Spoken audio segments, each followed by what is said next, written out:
So just tell us what your reaction is. Ecstatic, elation, relief. When we try these cases, any case really, you put so much into it, getting it prepared, getting it ready.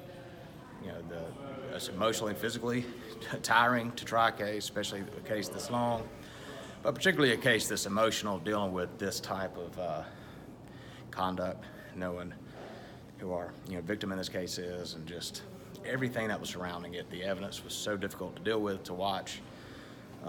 So yeah, it's a big relief to be done with it, but to do so, and get as charged, rape 1, sodomy 1, 2A felonies, that's huge.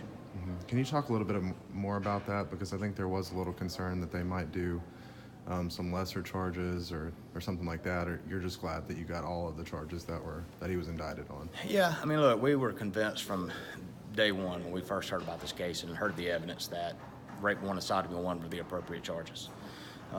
Inherent in those charges are lesser included that defendants typically are entitled to by law.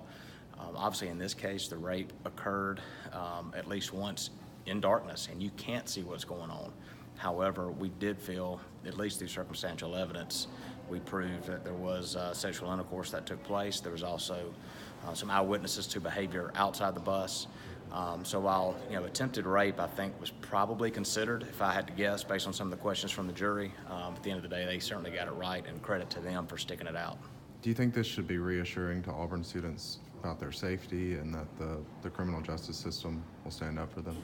Absolutely. Look, the Auburn Police Department, I cannot overstate the job they did in investigating this case. And, you have a game day weekend, their resources are spread thin, just so much going on that could have gotten in the way of them solving this case. And, they were on the scene immediately. Their officers did an absolutely fantastic job when they made contact with the defendant in this case on the side of the road, not letting him out of his story and just pressing him and pressing him and pressing him. Tiger Transit cooperated, getting us the bus video. And, like I said at the end of my closing argument, I anticipated this verdict because I feel like the rule of law still means something in Lee County. And the message that I told them I expected to be sent with the verdict is one I think that is sent, is if you want to engage in this type of behavior or any type of behavior, criminal behavior in Lee County, the police are going to get you, we're going to prosecute you, and the jury's going to hold you accountable. So what's next for Tony Patillo? When is his sentencing, and what do you expect that? His sentencing is April 24th at 4 p.m. back in Judge Hughes' courtroom. He's facing 10 years to life on the sodomy and the rape charge. I'm going to be asking for life sentences on those cases. Without equivocation, that's what we're asking for. All right. Anything else that you wanted to add?